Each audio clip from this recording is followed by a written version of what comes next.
मैं हूं तपेश जैन और हमारे साथ में महाभारत चक्रव्यूह एक ऐसा व्हाट्सएप का ग्रुप है जो बहुत ज़्यादा चर्चा में रहता है, इसलिए कि इस ग्रुप में जो भारतीय जनता पार्टी के कार्यकर्ता हैं उनकी भी आवाज़ सुनी जाती है, उनके भी विचार देखे और पढ़े जाते हैं।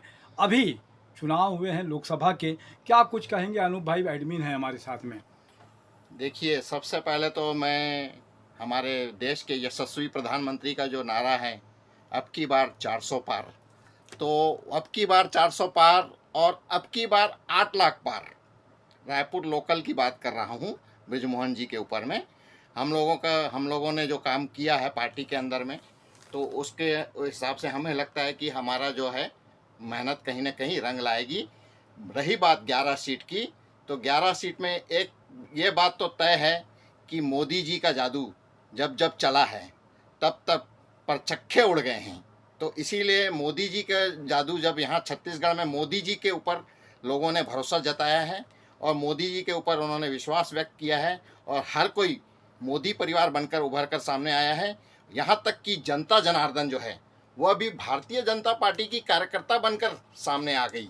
इस समय भारतीय जनता पार्टी के कार्यकर्ताओं को विशेष कार्य करने की अनुभव की जरूरत ही नहीं पड़ी, क्योंकि भारतीय जनता पार्टी का कार्य जनता जनार्दन कर रही थी और जनता जनार्दन जब जब काम करती है तो इतिहास गवाह है, तख्त और ताज हमेशा सच्चे के साथ रहते हैं, सनातनियों के साथ रहते हैं। तो आप क्या कह रहे हैं कि छत्तीसगढ़ में कितनी सीटें आएंगी 11 में से?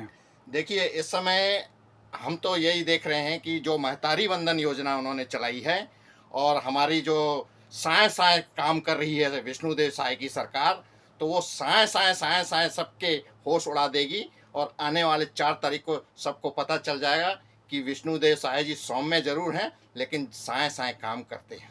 मतलब आप सीट नहीं बता रहे हैं कि कितनी सीटें हो पाएंगी? देखिए, भारतीय जनता पार्टी का कोई भी कार्यकर्ता है वह कभी यह नहीं कहेगा कि हम 10 आ रहे हैं या हम 8 आ रहे हैं।